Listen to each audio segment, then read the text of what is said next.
Hi, it's Rachel Mcelroy from Solutionize Global. I'm here on International Women's Day to talk about the importance of female role models in technology. I'm absolutely delighted to be joined by three of my role models within the industry. Today I'm here with Linda Hazoum, Claire Agata and Hayley Crichton. So they're going to introduce themselves to you. And Linda, you can go first. Yes, I am Lisa Resume, an IT management consultant, and also the founder of a foundation called Makeda Foundation. And we basically mentor and coach female and male founders with innovation in Africa to really help bridge the digital literacy gap in the continent and also challenge the status quo by introducing more women into technology to improve their well-being, to improve their livelihoods, and really help them in the continent gain their human dignity. So yeah, this is what all we are about. And I'm really honored, Rachel, to be here today, and thank you for the opportunity. Thanks so much, Linda. And Claire, over to you. Hi everyone, and Rachel, thanks for the invitation. My name's Claire Agata. I've worked in IT service management pretty much my whole career. So I run a training organisation, which is ITSM Zone, and also Scopism, which is more focused on content. So we run events, we publish books, and we have a virtual consultancy practice. So I have kind of majority female ownership in both my companies. My team is majority female. So looking forward to this chat and talking a bit more about women in the tech industry. Perfect. Thank you so much, Claire. Hayley, over to you.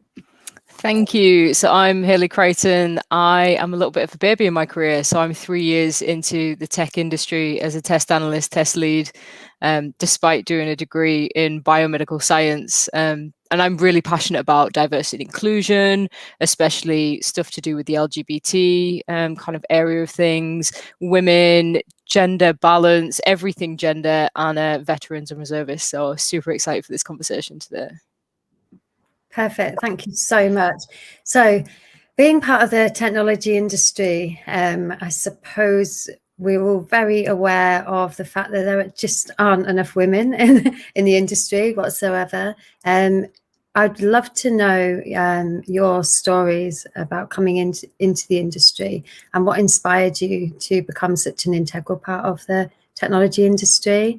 Hayley, I'm going to start with you. Yeah, of course. So my story is a little bit of a weird one. I come from a really working class town called Barrow-in-Furness, not a very big population at all. And we were kind of taught to either go down the university route and get a degree or work in the local companies that sit within Barrow. And I had no idea what I wanted to do, absolutely no clue, but I felt like I needed to go to university. I knew that science was a really good area to go down. So I did a degree in biomedical science. Didn't enjoy it, like got through it on pure stubbornness and kind of an ingrained sense of once you start something, you don't really quit on it. And once I finished my degree, I accidentally stumbled across testing in one of my other jobs, which exposed me to the IT world. And as soon as I kind of got a taste of that, I was just so excited by what was going on in it. I loved seeing the amount of change. And then, I saw that the market didn't really have space for women as much space as it does now. So I just thought, you know what, I'm going to combine my two passions. I'm going to do technology and then show younger girls, especially girls from working class backgrounds that feel like they have to go one way or another, that there's room for you here. And I want to be part of that change. I want to inspire the 13-year-old me that's going to university with no idea what they want to do to carry on that way. I love that. I really do love that, especially as a mother of two girls, because I have had first-hand experience of the kind of stuff that's out there in terms of how technology is portrayed within the education system. And knowing what I know and working in the industry, I find that a little bit sad. So I'm constantly trying to push back on them and talk to them about actually everything that the industry does actually involve and all of the amazing innovation that wouldn't happen without people actually taking those STEM subjects and getting into the technology industry as well. So Linda, what? Yeah, Very good question, Rachel, because I never thought that I will end up in IT. And my background is economics and finance. That's what I've studied.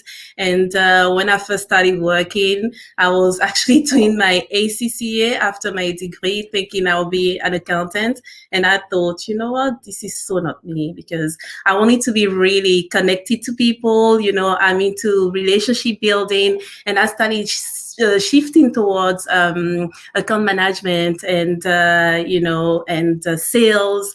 And this is how, by luck, I've ended up in IT. And I thought, oh my God, you know, I need to start changing my mindset, because it's not such an isolated industry as we think, and it's kind of like it overlaps with every other sector, from marketing, retail, education. And then you realize, oh my God, technology is actually behind our well-being, our life, and behind every businesses in the world. And you can do really what you love and stay aligned with innovation, with technology. And I started loving it, the fact that it was all on a daily basis. I'm always stimulating myself intellectually, and there are always emerging fields in IT, and you just feel like, oh my God, there is so much, you cannot be bored. And this is where I feel like, you know, it will be really good for, not for everyone to pursue a career in IT, but at least be connected to innovation in your daily lives. Even women at home, you know, they can discover a passion that they never thought about. Being at home and using technology can really help, you know, to empower the younger generation. And I thought, yes, this is, I love the industry, but I believe we need more women representation. And this is why I thought my way to impact is really started to go towards, you know, women like me from the same background in Africa, and see if I can reach out to more and help as much as I could. Yeah, so that's what really now is inspiring me about the IT industry. Excellent. And I can tell you're so passionate about it as well. I love listening to you talking about the foundation. Claire, over to you. I think kind of a common theme here, that I also fell into IT rather than making a disciplined career choice. So I went off to university, picked a course with a pin because I didn't really know why I was there. And after a year decided this isn't for me. So dropped out and bounced around various retail jobs. And this was kind of just as websites were coming in, you know, email was suddenly a thing. And I ended up working in a call center, but answering emails for the Arcadia group. So customer service emails for kind of Topshop, Evans, Racing Green, it was at the time. And that then allowed me to nudge into an IT help desk job.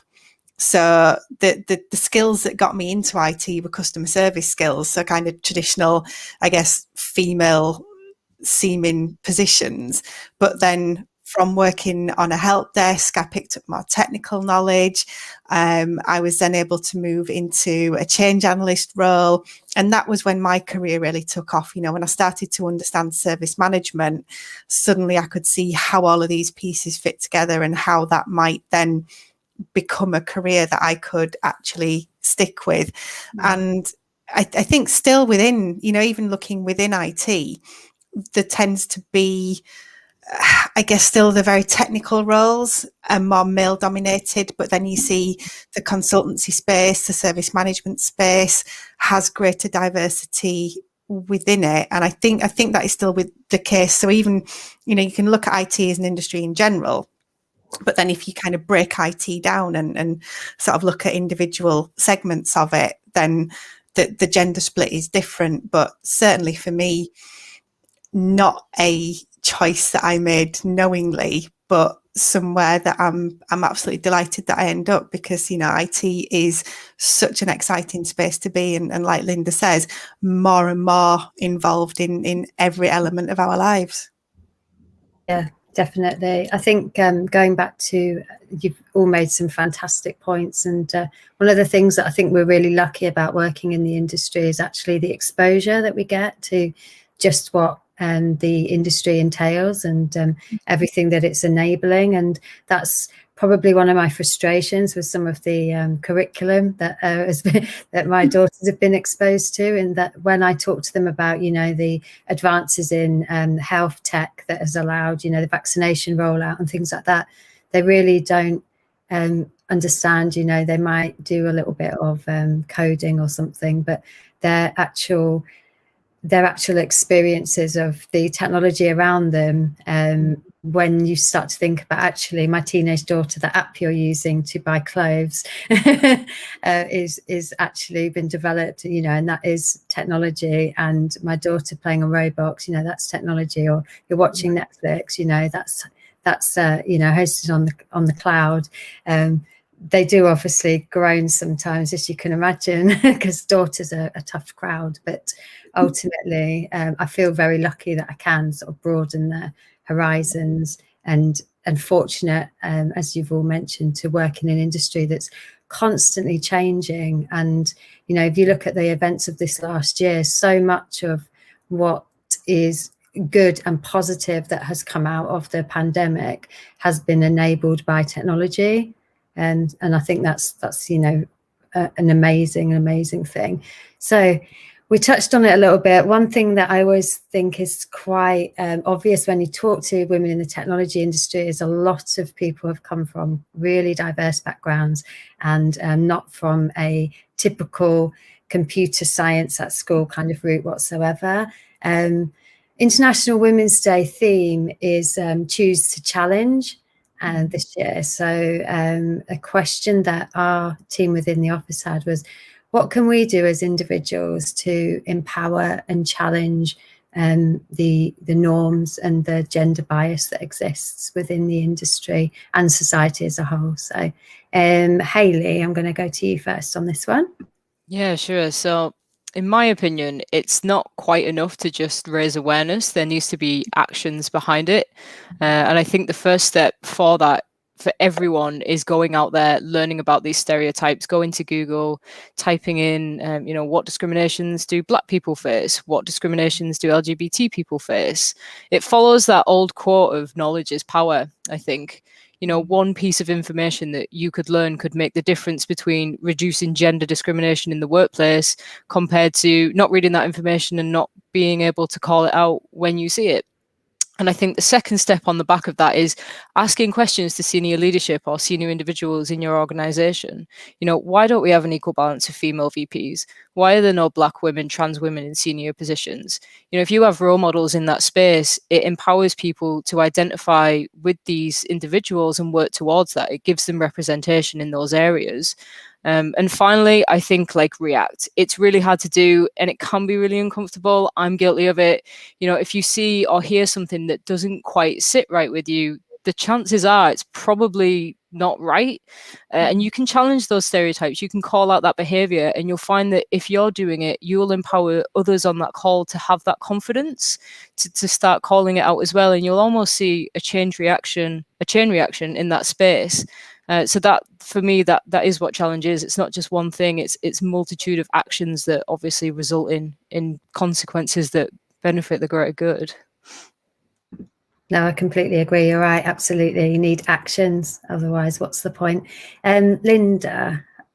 Yeah, I totally agree with Hayley. You know, what she said is so true. And for me, first of all, how we can challenge stereotypes, first of all, is to us being in the technology industries to go out there and become mentors. You know, we have to go to places we haven't been to on the field, you know, reaching out to schools, even primary schools, you know, that this is where you meet moms, you know, and organize forum to really kind of help them how to access these digital tools. And because at the end of the day, you know, we know with the pandemic has now aggravated, you know, the trend of technology, how everyone has to gain access for training, for markets, for many other various things, you know. So basically, we, first of all, women in the industry have to be mentors, have to get together, support each other constantly. And also for organization, I think they have to start challenging business units that are not inclusive enough, for me, is very important. And have like a comprehensive strategy, hiring strategy, and setting goals, and really, inclusive goals that will for managers to be held accountable, to achieve these digital and inclusion targets, because it's very important. By doing that, I'm sure we will see some results, and also get more women involved in the creation of technology, AI, machine learning, because our opinions are very important. Even those women who are not technology savvy, they have an opinion in the consumption market, buying out there, they take they make decisions. The domestic decisions are mainly women. So it's very important to take into account their opinions. And by involving them, I'm sure businesses can be more successful. And so I think there are so many things organizations can do to hire, to keep women, and to help them reach the ladder and, take part in leadership. Yeah. Perfect. Thank you, Linda. Claire, over to you.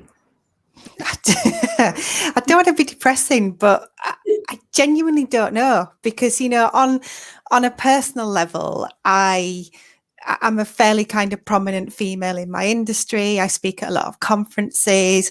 I will always spend time with people who want to talk to me, to kind of ask me about my career journey. But when you look at the industry as a whole, we're kind of going backwards, and the pandemic in particular has had a huge negative impact on, women's work-life balance, women's ability to work, and everywhere I see tick boxes for, diversity and inclusion.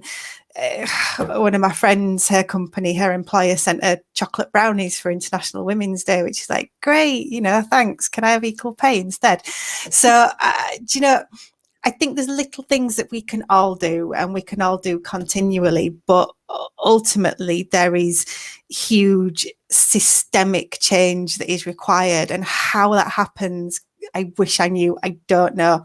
I don't know how we encourage more girls at school to get into STEM subjects. I don't know how you encourage people to apply for the jobs, never mind making your hiring process inclusive. How do you get people to apply for those jobs in the first place? And I think we need genuine political change. I think it was one of the big accountancy firms. I don't want to say, because I'm not sure if I can remember, but one of the senior managers at one of the big accountancy firms has just had to leave his job because he said people should stop moaning about the pandemic and just get on with it. That company will have a diversity and inclusion policy. They will have a well-being policy. But until it's more than just theatre and words, I don't know how we fix it. I continue to push as an individual. I continue to network with amazing women like yourselves. But are we just talking to ourselves in an echo chamber? I don't know. And I don't mean that to be depressing at all, because there are forward movements in a lot of places, but that there's a lot that needs to change in society. Yeah, I think you made some really valid points. I did see some statistics today. I can't remember where they came from, so I can't quote the exact source, but it was about the impact on jobs. And basically, if you're female, you're far more impacted, about 50% more impact on actually women's employability through the pandemic than there is on men's. And not to mention, as you touched on, the homeschooling and that kind of thing. On Monday, I will literally be in the house for the first time on my own for nearly a year,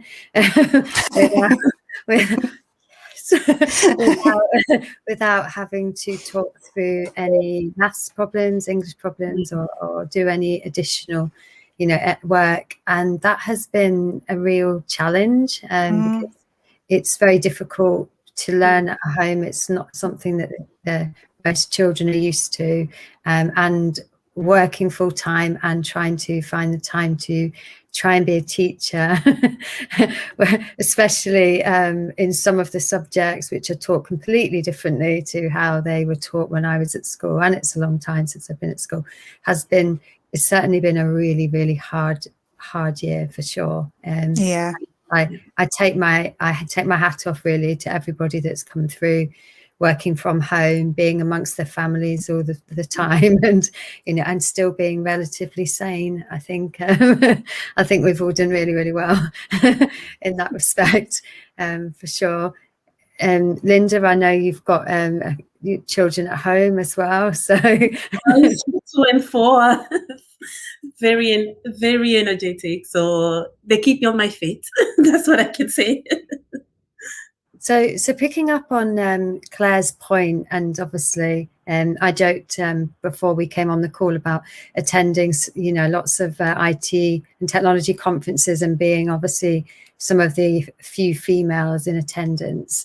I have seen in the time that I've worked in the industry a little bit of a change, but in 2 decades, the amount of women on boards hasn't actually increased percentage-wise at all. Still hits under 10%. So looking at people coming into the industry, people at sort of junior levels, it's really important for us to hold the door open, support people, mentor people, absolutely. And that's one of the reasons that all of us are on this call, is because the 3 of you really embody that for me, with the time and the efforts that you put into supporting others into the industry. What advice would you give to future aspiring tech girls and women and future leaders as to, based on your own experiences within your careers? Claire, I'll go to you first.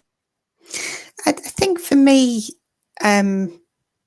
the one thing that's helped me move forward has been putting my hand up for everything that was offered to me, and never, I can't count how many times I've been the only woman in a room, in a meeting, at an event, whatever it might be. But I don't know if it's stubbornness or whatever, but just being blind to that and thinking, do you know what, I am good enough to present to this group. I am good enough to lead this team. I do deserve to be here. And I think in a way I am protected because I'm running my own business. So I'm not having to fight with other senior leaders. If I want to do something, generally I have the ability to do that. And maybe that's something I've done almost deliberately along the way. But really, for me, opportunity has come through networking, relationships, and there is more opportunity than ever to do that now. So, in this area, pre-COVID, I could go to Leeds DevOps, Agile in Leeds, Women in Tech York, Sheffield DevOps. The opportunities are huge, and just get yourself out there, meet people, help people, talk to people. When somebody says, can someone do this? Put your hand up and say, yes, I can, particularly at the beginning of your career. And, you will find 10 years later, something that you did back then comes back and helps. So that's the advice that I would give is, think about more than just your job. Think about all the other opportunities to create your network. Networking is not this fake nicey, what can you do for me, what can I do for you thing. It's just genuine human connections, and that's where opportunities come from. Yeah, no, I like that a lot. I think there's a lot of power in networking and connections, and I think it's more important than ever because we've lost actually the ability to connect as humans. So it's so important to keep finding those new people and people to connect with that share values and that you can lean on and learn from. So thank you, Claire. Linda, what about you? Yeah, I don't even know what else I can add to what Claire just said, because she kind of nicely wrapped up everything. But I'll say as well, women, sometimes we want to be perfect at everything. So when we look at a job spec and we just feel like we need to match 100%, to the spec. And if we don't, we just decline it. And I'll say to the future leaders, challenge yourself. Even if you meet 60% of the job spec, you will be trained on the role, and you will learn. And the way you really grow is where you don't feel comfortable. So by taking the job where you don't feel comfortable, you will excel, because you will learn new areas that you would have never imagined. So I will say, don't limit yourself. And I'll also say, leadership start with empowering. Very soon, very early in your career, start empowering people around you, people you feel are less privileged as well. Reach out and organize your own. Now with technology, there is so much channels that you can use to reach out to other people. Even it doesn't mean to be just around your area. You can even reach out to people in India, in Africa, everywhere, where you feel like the needs is really, they need innovation.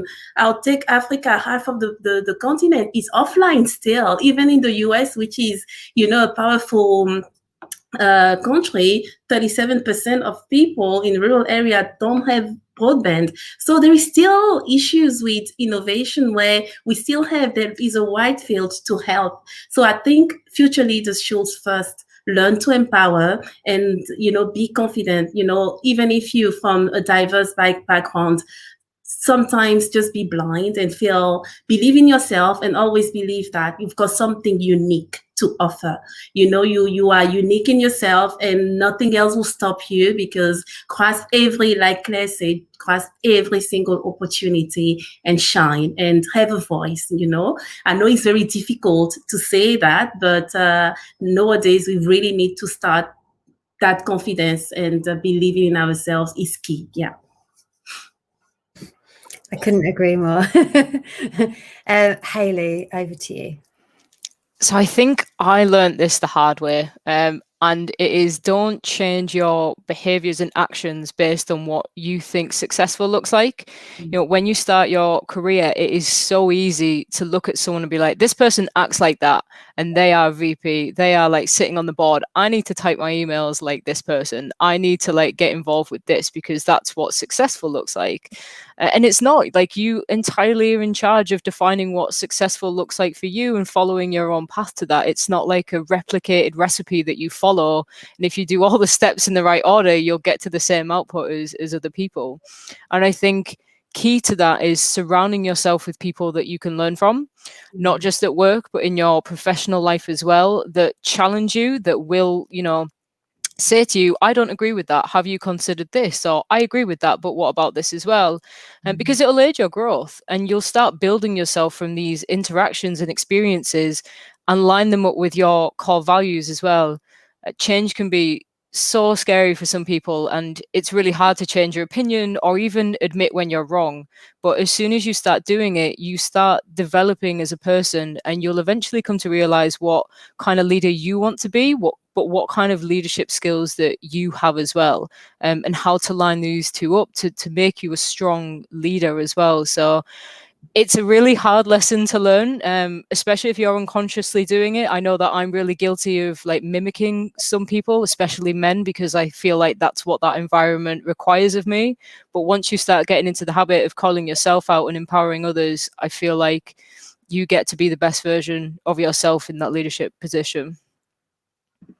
I really like that. So being unique, being yourself, empowering the people around you, grasping every opportunity. Some absolutely fantastic pieces of advice there for aspiring leaders, and just for us generally, really. I think it's really, really important. This has been a fantastic conversation. I'm absolutely so grateful to all of you for being part of my team that I consider as people that I want to surround myself with, that I can learn from, and also sharing your views with the wider audience for this International Women's Day episode. So thank you all. And we'll wrap things up. You can say a little bye if you like. Thank you for the invite, Rachel. Thank you so much. This has been amazing. Yeah, and I think for anybody, you can find me on Twitter, you can find me on LinkedIn if anybody wants to follow up and ask any questions.